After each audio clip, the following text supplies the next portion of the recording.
আসসালামু আলাইকুম সবাইকে। আজকে নিয়ে আসলাম ভিন্ন স্বাদে গরুর নলির রেসিপি। প্রথমে আমরা নলিগুলোকে ভালোভাবে ধুয়ে হলুদ এবং লবণ দিয়ে দিব।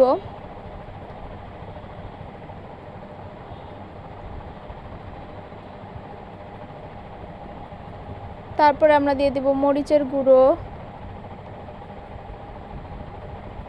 তারপরে পানি দিয়ে এটাকে সিদ্ধ হতে দিব। 2-3 ঘন্টা আমরা এটাকে চুলায় রেখে দিব সিদ্ধ হতে। তারপরে ঢেকে দিলাম।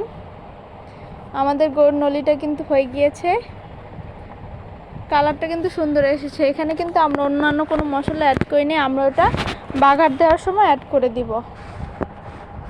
আমাদের এই ভিডিওটি ভালো লেগে থাকলে লাইক কমেন্ট শেয়ার করে দিন।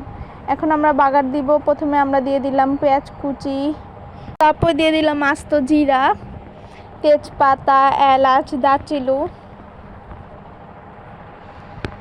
তারপর অল্প পরিমাণে তেল অ্যাড করে দিব। তারপর একটু নাড়াচাড়া করে নিচ্ছি। তারপর দিয়ে দিচ্ছি পেঁয়াজ কুচি,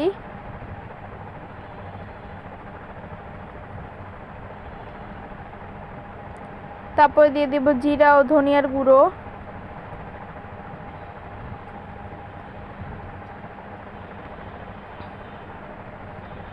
তারপরে দিয়ে দিলাম গরম মশলা। তারপর আবার ভালোভাবে নাড়াচাড়া করে সব কিছুকে একসাথে মিক্স করে নিচ্ছি। এভাবে গরুর নলি রান্না করে খেলে কিন্তু খুবই স্বাদ পাবেন। তারপর দিয়ে দিচ্ছি মরিচের গুঁড়ো,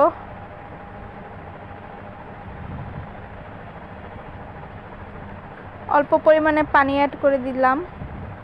তারপর আবার একটু নাড়াচাড়া করে নিচ্ছি। তারপর দিয়ে দিলাম আদা বাটা, রসুন বাটা। তারপর আমরা আবার একটু নাড়াচাড়া করে নিচ্ছি।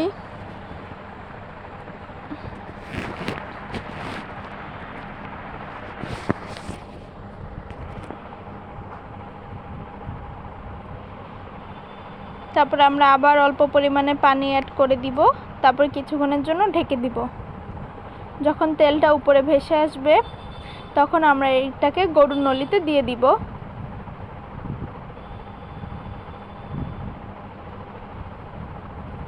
তারপর ভালোভাবে নাড়াচাড়া করে চুলায় বলক আসার জন্য রেখে দিব। তারপর আমরা ভালোভাবে নাড়াচাড়া করে এটাকে বলক আসার জন্য রেখে দিব, যাতে মশলাগুলোকে সব একসাথে ভালোভাবে মিশে যায়। আমাদের গরুর নলির ফাইনাল লুক কেমন এসেছে কমেন্টে জানাবেন। আল্লাহ হাফেজ।